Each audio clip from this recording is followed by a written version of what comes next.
അപ്പോൾ വിവിധ താരങ്ങളെയും അവരുടെ ഓണവിശേഷങ്ങളും നാടൻ പ്രദേശങ്ങളിലെ ഓണക്കളികളും എല്ലാം കണ്ടുകൊണ്ട് നമ്മുടെ യാത്ര അങ്ങനെ പുരോഗമിക്കുകയാണ്. അപ്പം ഞാൻ എന്താണ് ഈ രണ്ട് കൈയിലും മൈക്ക് പിടിച്ചിരിക്കുന്നത് എന്നൊരു സംശയം ഒരു പക്ഷേ പ്രേക്ഷകർക്കുണ്ടാകും. ഞാനിപ്പോൾ ഒരു ഗ്രാമപ്രദേശത്ത് ഇങ്ങനെ യാത്ര ചെയ്യുമ്പോൾ ഇവിടെ ഒരു മത്സരം നടക്കുന്നത് എൻ്റെ ശ്രദ്ധയിൽപ്പെട്ടു.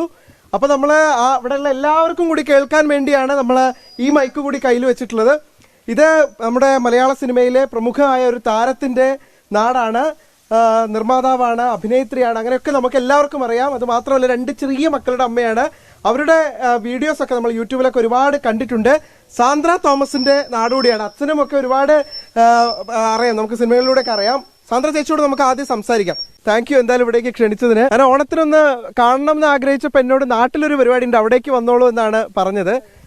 എന്തായാലും ഗംഭീരമാണ്, കാരണം നാട്ടിൽ ഇങ്ങനത്തെ ചെറിയ പരിപാടി കാണുമ്പോൾ നമുക്ക് ഒരുപാട് സന്തോഷമാണ്. ആദ്യമായിട്ട് 24 ന്യൂസിന് ഈ നാട്ടിലേക്ക് സ്വാഗതം. കല്ലക്കുളമ്പിലേക്ക്, വണ്ടാഴിയിലേക്ക് എല്ലാവർക്കും സ്വാഗതം. കാര്യം ഞങ്ങളുടെ യൂട്യൂബ് ചാനലിൽ കൂടെയൊക്കെ ആയിരിക്കും ആൾക്കാർ പാലക്കാട് ഈ വണ്ടാഴി എന്ന് പറഞ്ഞ സ്ഥലം കണ്ടിരിക്കുക.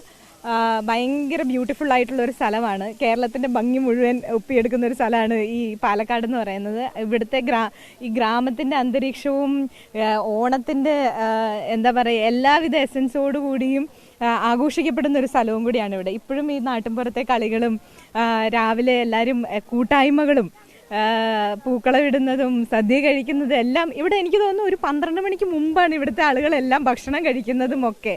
അപ്പം ബാക്കിയുള്ള കേരളം മുഴുവൻ വേറൊരു തരത്തിലാണെങ്കിൽ പാലക്കാട് വേറൊരു തരത്തിലാണ് ഓണം ആഘോഷിക്കുന്നത്. ഓണത്തെ ഓണം വീട്ടിലാണ് അല്ലേ, അതിന്റെ ഒരു സന്തോഷം കൂടെ ഉണ്ടാവും. തീർച്ചയായിട്ടും. സാധാരണ അങ്ങനെ വീട്ടിൽ വരാറുണ്ടോ ഓണത്തിന്? ഇവിടെ വരാനായിട്ട് ശ്രമിക്കും. കാര്യം കുട്ടികൾക്ക് ഇങ്ങനൊരു ഓണം കിട്ടാനായിട്ട് സിറ്റിയിൽ വളരുന്ന കുട്ടികളാണ്. അപ്പോൾ അവർക്ക് ഈ ഗ്രാമത്തിൻ്റെതായ ഒരു എല്ലാ അന്തരീക്ഷവും ഇപ്പം എൻ്റെയൊക്കെ കൊച്ചിലെ ഉണ്ടായിരുന്ന പോലത്തെ ഒരു ഓണാഘോഷങ്ങളാണ് ഇവിടെ നടക്കുന്നത്. അപ്പോൾ അത് അവർക്ക് കിട്ടാനായിട്ട് മാക്സിമം ശ്രമിക്കാറുണ്ട്. ഇത് തങ്കാണോ കൊലുസാണോ? ഇത് തങ്കം. തങ്ക മത്സരത്തിൽ പങ്കെടുക്കണ്ടോ? അതിനു വേണ്ടിയിട്ടാണ് വന്നത്. മത്സരത്തിൽ ഞങ്ങൾ വരുമ്പം ഈ മിഠായി പെറുക്കൽ മത്സരം നടന്നുകൊണ്ടിരിക്കുകയായിരുന്നു. അച്ഛനും അമ്മയൊക്കെ ഉണ്ട്, ഇവിടെ നാട്ടുകാർ മൊത്തം ഉണ്ട്. എങ്ങനെയാ നിങ്ങളുടെ ഓണൊക്കെ ഗംഭീരല്ലേ? ഞങ്ങള് ഗംഭീരമായിട്ട് കൊണ്ടുപോകുന്നുണ്ട്. എല്ലാ വർഷവും ഇവിടെ എങ്ങനെ ഉണ്ടോ മത്സരം? എല്ലാ വർഷവും ഞങ്ങൾ ചെയ്യാറുണ്ട്. സമ്മാനമൊക്കെ കൊടുത്ത് നിങ്ങൾ അടിപൊളിയാകുന്ന രീതിയിൽ ഞങ്ങൾ സന്തോഷകരമായിട്ട് ഈ കാര്യങ്ങൾ മുന്നോട്ട് കൊണ്ട് നടക്കുന്നുണ്ട്. ഹാപ്പി ആയിട്ട് ഞങ്ങൾ 10 ആളാണെങ്കിൽ അത് വൃത്തിയായിട്ട് ചെയ്ത് നടക്കും.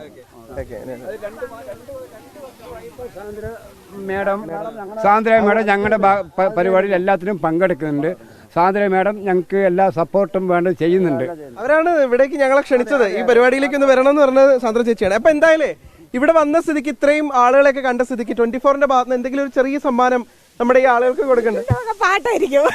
പാട്ട് പാടാം. പാട്ട് പാടാം. എന്നാലും വേറൊരു കൊച്ചു സമ്മാനം കൂടി നമുക്ക് കൊടുക്കാം. പക്ഷെ ഇത്രയും ആളുള്ളതുകൊണ്ട് അതിന് തെരഞ്ഞെടുക്കാൻ നമുക്ക് ചെറിയ വിഷമം ഉണ്ടാവും. അതുകൊണ്ടൊരു കാര്യം ചെയ്യാം, നമുക്ക് ഏറ്റവും പ്രായം കൂടിയ ആൾക്കൊരു സമ്മാനം കൊടുക്കാം അല്ലേ? എല്ലാവരും ഓക്കെ അല്ലേ? ഒന്ന് കൈയടിക്കോ? അപ്പൊ ഏറ്റവും പ്രായം കൂടിയ ആൾക്കും ഏറ്റവും പ്രായം കുറഞ്ഞ ആൾക്കും കൊടുക്കാം. ഓക്കെ. അപ്പൊ ആരാ ഈ കൂട്ടത്തിലെ ഏറ്റവും പ്രായം കൂടിയ ആള്? പ്രായം പറയാൻ ചിലപ്പോൾ മടിയൊക്കെ ഉണ്ടാവും, എന്നാലും ഏറ്റവും നിങ്ങളൊന്നല്ല, സ്റ്റിൽ യങ്ങാണ്.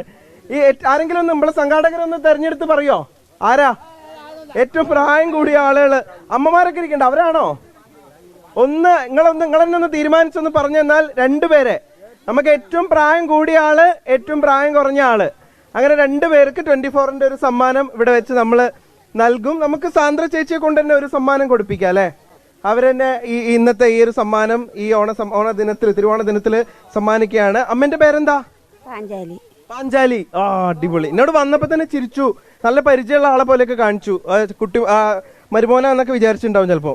അപ്പൊ സമ്മാനം കൊടുക്കാം. സാന്ദ്ര ചേച്ചിയാണ് ക്യൂ സ്പൈസസ് നൽകുന്ന സമ്മാനം 24ന് വേണ്ടി നൽകുന്നത്. നല്ലൊരു കൈയടി. നമ്മളെ 24ൽ കാണും കേട്ടോ. കുറച്ച് കഴിയുമ്പോ എല്ലാരും വീട്ടിലേക്കൊക്കെ വിളിച്ചു പറഞ്ഞോ, ഇതാണ് ഇനി അടുത്ത സമ്മാനത്തിന്റെ ആള്. എന്താ പേര്? അവിടെ നിന്ന് സംസാരിക്കാനൊന്നും ആയിട്ടില്ല. അപ്പൊ ഈ കുഞ്ഞു മോൾക്കാണ് അടുത്ത സമ്മാനം കിട്ടുന്നത്. അപ്പൊ അടുത്ത സമ്മാനം ആരാ കൊടുക്കുക? നിങ്ങളുടെ ഭാഗത്ത് ആരാ? അപ്പൊ നമ്മള് തങ്കക്കൊലുസുകളെ കൊണ്ട് കൊടുപ്പിച്ചാലും നമുക്ക്, ചെറിയ മക്കള് ബാ.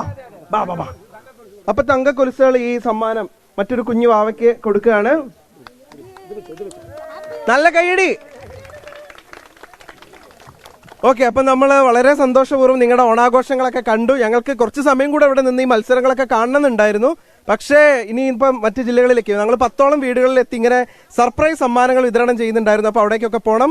പല്ലശ്ശനയിൽ ഓണത്തല്ലുണ്ട്, അത് കാണാൻ പോകണം. അങ്ങനെ ഒരുപാട് കാര്യങ്ങൾ ഉള്ളതുകൊണ്ടാണ് അപ്പം എല്ലാവർക്കും 24-ന്റെയും എന്റെയും ഒരു ഓണാശംസ അറിയിക്കുന്നു. നിങ്ങളുടെ മത്സരങ്ങളൊക്കെ പുരോഗമിക്കട്ടെ. എന്നിട്ട് നമുക്ക് വീണ്ടും കാണാം. ഓക്കെ.